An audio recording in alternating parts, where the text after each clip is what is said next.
Hello everyone, welcome to commerce Wale Guruji channel. I am C S Payal Jain और हम पढ़ रहे हैं बीकॉम के लिए बिजनेस स्टैटिस्टिक का सब्जेक्ट, जहां हम पढ़ रहे हैं unit first introduction of statistic. इसके ऊपर हम अपना एक लेक्चर ऑलरेडी बना चुके हैं और अब हम बढ़ेंगे इस लेक्चर में आगे की ओर। इसमें आगे की ओर बढ़ने से पहले मैं आपको एक इम्पॉर्टेंट बात करना चाहती हूँ कि कुछ बच्चों का कंसर्न आ रहा है कि जो मैं आपको नोट्स प्रोवाइड करा रही हूँ वो इंग्लिश में है। तो आपको ये समझने की जरूरत है कि जो आपका स्टैटिस्टिक का सब्जेक्ट है वो एक प्रैक्टिकल सब्जेक्ट है। जब हम इस सब्जेक्ट में आगे बढ़ेंगे तो आप देखेंगे कि ये एक प्रैक्टिकल सब्जेक्ट है, जहां आपको हिंदी में या इंग्लिश से कोई मतलब नहीं है। आपको क्वेश्चन सॉल्व करना है, ठीक है, आपको फॉर्मूलाज याद करने हैं। मैं आपके लिए इतना कर सकती हूँ कि जब आप इस बिजनेस स्टैटिस्टिक के कोर्स के अंदर रजिस्टर्ड होते हो तो मैं आपको यहाँ के जो थ्योरेटिकल एस्पेक्ट है आपका, उसके हिंदी में नोट्स अवेलेबल करा सकती हूँ। लेकिन आपको ये ध्यान रखना है बच्चों कि चाहे आप हिंदी मीडियम से हो चाहे आप इंग्लिश मीडियम से हो, बिजनेस स्टैटिस्टिक पढ़ने के लिए आपको उसका कंसेप्ट समझ में आना जरूरी है। अगर आप किसी भी टॉपिक का कंसेप्ट अच्छे से समझ लेते हो तब आपके लिए कोई फर्क नहीं पड़ता है कि आप हिंदी मीडियम से हो या इंग्लिश मीडियम से हो। आप किसी भी लैंग्वेज में उसे अच्छे से समझ सकते हो, अच्छे से लिख सकते हो, अच्छे से आंसर कर सकते हो। तो आप कंसेप्ट समझने पे ध्यान दीजिए, ना कि इस बात पे कि नोट्स जो मिल रहे हैं आपको वो हिंदी में मिल रहे हैं या इंग्लिश में मिल रहे हैं।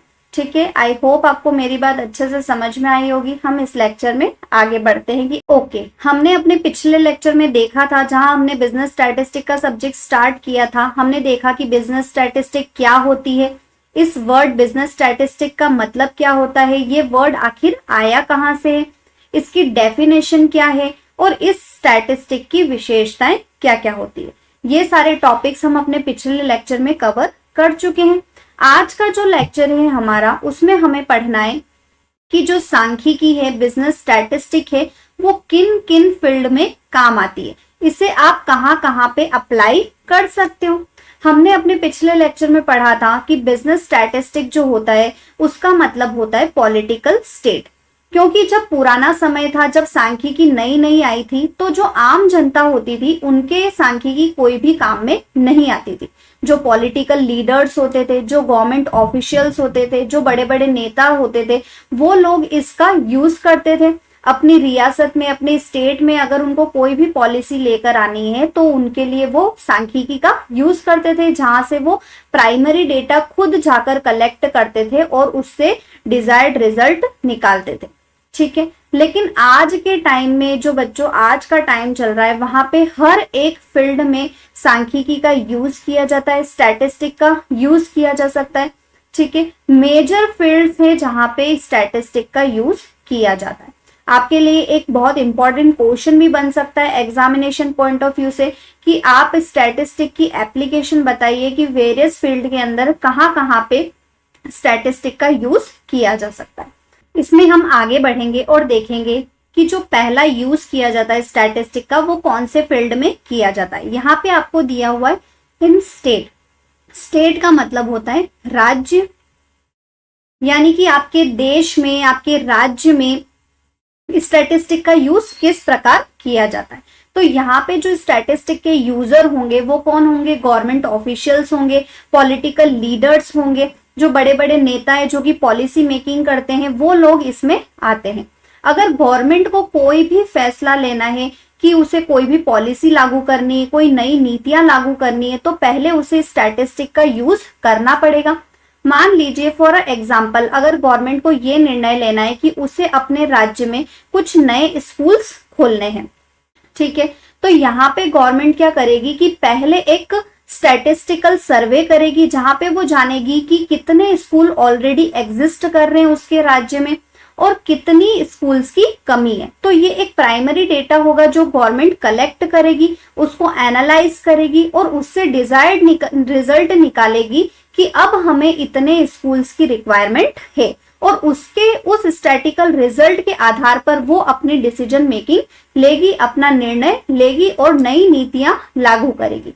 तो यहाँ पे इस कहने का मतलब बच्चों ये है कि गवर्नमेंट को अगर कोई भी नई नीतियां लागू करनी है, कोई पॉलिसी लागू करनी है, तो पहले उसे एक स्टैटिकल सर्वे करना होगा, कुछ न्यूमेरिकल नंबर्स, कुछ डेटा उसे इकट्ठे करने पड़ेंगे, उसका एनालिसिस करना पड़ेगा, उसे प्रेजेंट करना पड़ेगा और उस स्टैटिकल रिजल्ट के आधार पर उसे अपनी नीतियों को लागू करना पड़ेगा। अब हम देखेंगे कि इकोनॉमिक्स में, अर्थशास्त्र में स्टैटिस्टिक का यूज कैसे किया जाता है।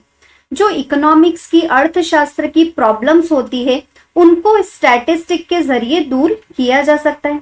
वो कैसे किया जाता है कि जो इकोनॉमिक्स की प्रॉब्लम होती है, जैसे गरीबी होना, जैसे कि इन्फ्लेशन होना, महंगाई अचानक से बढ़ जाना, बेरोजगारी बहुत ज्यादा बढ़ जाना, तो ये जो इकोनॉमिक्स की, अर्थशास्त्र की प्रॉब्लम है, इनको एक स्टैटिकल डेटा के जरिए, स्टैटिकल सर्वे के जरिए गवर्नमेंट दूर करने का प्रयास कर सकती है। वो कैसे? जब गवर्नमेंट के पास इन चीज के बारे में डेटा ही नहीं होगा कि हमारे देश में गरीबी कितनी है, हमारे देश में महंगाई कितनी है, हमारे देश में बेरोजगारी कितनी है, तो गवर्नमेंट उन चीज को रिड्यूस करने के लिए पॉलिसीज कैसे बनाएगी?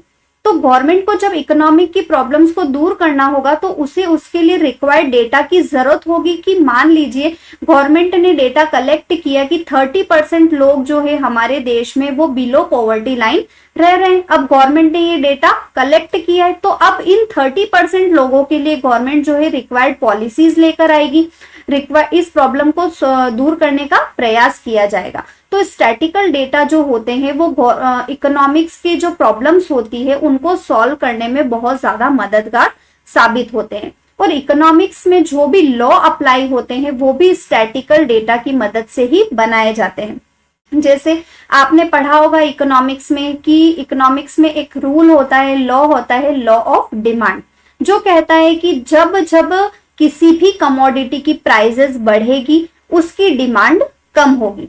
तो क्या ये लॉ ऐसे ही बन गया? क्या किसी ने ऐसे ही कह दिया कि चीजों की प्राइसेस बढ़ेगी तो उसकी डिमांड कम हो जाएगी? नहीं, यहाँ पे भी स्टैटिकल डेटा जो होंगे वो कलेक्ट किए गए और उसके बाद ये निष्कर्ष निकाला गया, ये लॉ बनाया गया कि जो इकोनॉमिक्स के अंदर जो लॉ ऑफ डिमांड होता है वो इस बेस पे काम करता है कि जब भी कमोडिटी की प्राइसेस बढ़ेगी उस कमोडिटी की डिमांड कम होगी। तो ये किसके बेसिस पे बनाया गया?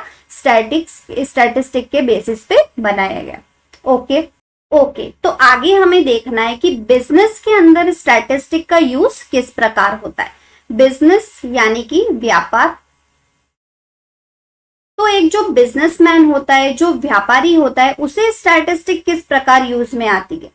तो जो एक बिजनेसमैन होता है, जिस दिन वो डिसाइड करता है कि मुझे बिजनेस करना है, उसी दिन से स्टैटिस्टिक उसके यूज में आने लग जाती है। वो कैसे? तो जो एक बिजनेसमैन होता है उसे अपना बिजनेस स्टार्ट करने के लिए, एस्टैब्लिश करने के लिए बहुत सारे ऐसे एस्पेक्ट होते हैं जिन्हें ध्यान में रखना पड़ता है। जैसे कि वो कौन सी लोकेशन पे अपना बिजनेस करेगा, इस बिजनेस को करने के लिए उसे कितनी कैपिटल की रिक्वायरमेंट होगी, और ये जो बिजनेस करेगा वो किन गुड्स एंड सर्विसेज का वो करना चाहता है, इसके बारे में उसे निर्णय लेना होगा। तो मान लीजिए जैसे कि उसे अपने लिए लोकेशन चूज करनी है, तो वो क्या करेगा कि बहुत सारी लोकेशंस का स्टैटिकल डेटा कलेक्ट करेगा और उन स्टैटिकल डेटा की बेस पे वो एनालाइज करेगा, उसे प्रेजेंट करेगा और अपने लिए बेस्ट लोकेशन को चूज करेगा जहां पे उसका अच्छा कस्टमर बेस बन सके, जहां पे रॉ मटेरियल उसे इजीली अवेलेबल हो सके। अगर उसे प्रोडक्शन करना है, मैन्युफैक्चरिंग करनी है, तो उसके लिए भी वो जो लोकेशन है वो सूटेबल होनी चाहिए, अप्रोप्रिएट होनी चाहिए। तो ये सारे जो निर्णय होंगे वो स्टैटिकल डेटा के बेस पे ही लिए जाएंगे। उसके बाद जैसे कि उसे चूज करना है कि उन्हें किस गुड्स एंड सर्विसेज के अंदर बिजनेस करना है, तो इसके लिए भी वो क्या करेगा कि एक स्टैटिकल डेटा कलेक्ट करेगा कि मार्केट में जो कस्टमर है उनका इंटरेस्ट किन चीजों में है, उनकी रुचि किन चीजों में है, किन चीजों की डिमांड आजकल ज्यादा चल रही है, किन की नहीं चल रही है। तो इन सारे एस्पेक्ट को ध्यान में रखे, इन सारे स्टैटिकल डेटा को कलेक्ट करने के बाद ही वो इस निर्णय में पहुंचेगा कि उसे किस गुड्स एंड सर्विसेज का बिजनेस करना है। और जब उसका बिजनेस स्टार्ट हो जाता है उसके बाद उसे बिजनेस में कई सारी प्रॉब्लम्स भी आती है प्रोडक्शन रिलेटेड, जैसे कि गुड्स का शॉर्टेज हो जाना, ओवर स्टॉकिंग हो जाना, इकोनॉमिक क्राइसिस आ जाना। तो इन सारी प्रॉब्लम को सॉल्व भी वो स्टैटिकल डेटा के थ्रू ही कर सकता है। तो जो स्टैटिस्टिक होती है वो बिजनेसमैन को उसके प्रॉफिट को मैक्सिमाइज करने में सहयोग करती है, उसका प्रॉफिट बढ़ाती है, क्योंकि स्टैटिस्टिक के थ्रू वो अपने बिजनेस की कई सारी प्रॉब्लम को अच्छे से सॉल्व कर सकता है। ओके, अब हम देखेंगे कि एजुकेशन के फील्ड में स्टैटिस्टिक का यूज किस प्रकार किया जाता है। एजुकेशन यानी कि शिक्षा के क्षेत्र में स्टैटिस्टिक किस प्रकार काम आती है। तो शिक्षा के क्षेत्र में भी स्टैटिस्टिक का बहुत बड़ा यूज होता है। जब आप हायर स्टडीज करते हो, जब आप उच्च शिक्षा प्राप्त करते हो, तो वहां पे आपको किसी एक टॉपिक के ऊपर रिसर्च करनी पड़ती है। तो आप जो रिसर्च करते हो वहां पे आप स्टैटिकल डेटा जो है कलेक्ट करते हो, प्राइमरी डेटा को कलेक्ट करते हो, सेकेंडरी डेटा को कलेक्ट करते हो, उनको एनालिसिस करते हो, प्रेजेंट करते हो और उस स्टैटिकल डेटा की बेसिस पे ही अपना रिजल्ट निकालते हो। और अगर जनरल सेंस में भी देखें तो एजुकेशन फील्ड के अंदर स्टैटिस्टिक बहुत ही यूज में आती है। जैसे कि अगर आपको किसी क्लास के बच्चों का 2 साल के रिजल्ट का कंपैरिजन करना है, तो आपको उन दोनों साल में बच्चों ने जितने मार्क्स गेन किए हैं उनका एक डेटा कलेक्ट करना पड़ेगा और उसके बेसिस पे ही आप जो है रिजल्ट निकाल पाओगे कि पिछले साल से इस साल में बच्चों ने कितनी ग्रोथ करी है, कितने मार्क्स वो ज्यादा लेकर आए हैं।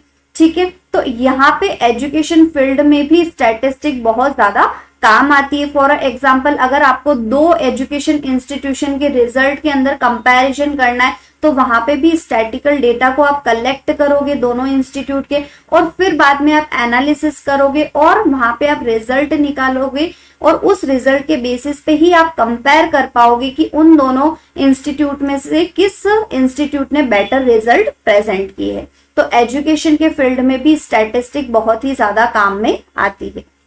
नेक्स्ट हम देखेंगे कि इन्वेस्टमेंट के क्षेत्र में किस प्रकार स्टैटिस्टिक आपको यूज में आ सकती है, काम आ सकती है। इन्वेस्टमेंट यानी कि अपना पैसा लगाना जिससे कि आपको कुछ रिटर्न प्राप्त हो सके।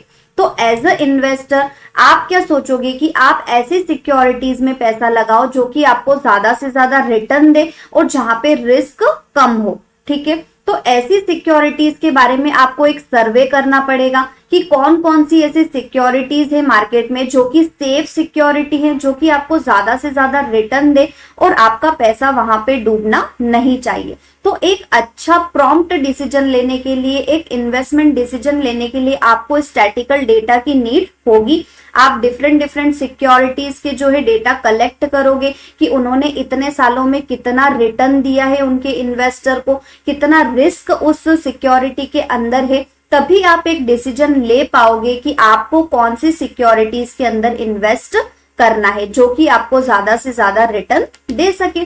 तो यहाँ पे जो इन्वेस्टमेंट का फील्ड है, विनियोग का फील्ड है, वहां पे भी स्टैटिस्टिक का बहुत ही यूज में आती है, जिससे कि जो इन्वेस्टर होता है वो अच्छे से अच्छा डिसीजन अपने लिए ले सके और अपने लिए एक अच्छा पोर्टफोलियो तैयार कर सके। अब हम देखेंगे कि इंश्योरेंस के फील्ड में स्टैटिस्टिक का यूज किस प्रकार किया जाता है।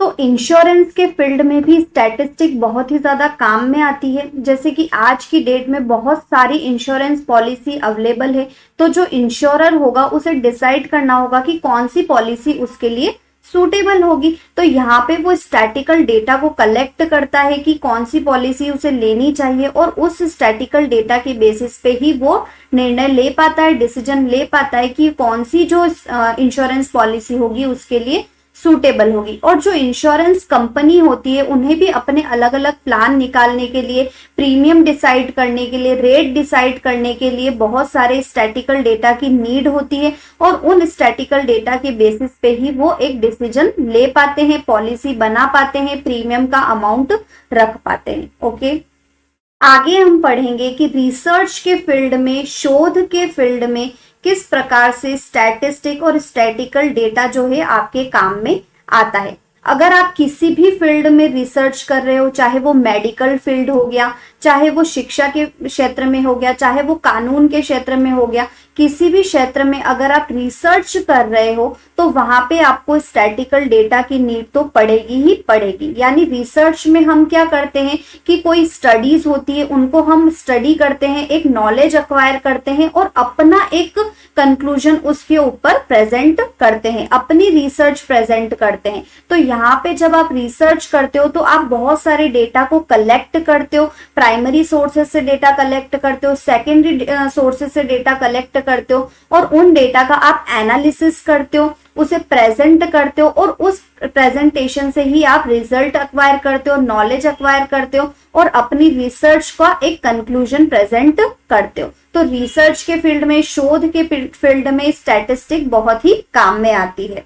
ओके, तो आज हमने ऐसे बहुत सारे क्षेत्र पढ़े जहां पे आप स्टैटिस्टिक को अप्लाई कर सकते हो, सांख्यिकी का एप्लीकेशन वहां पे होता है।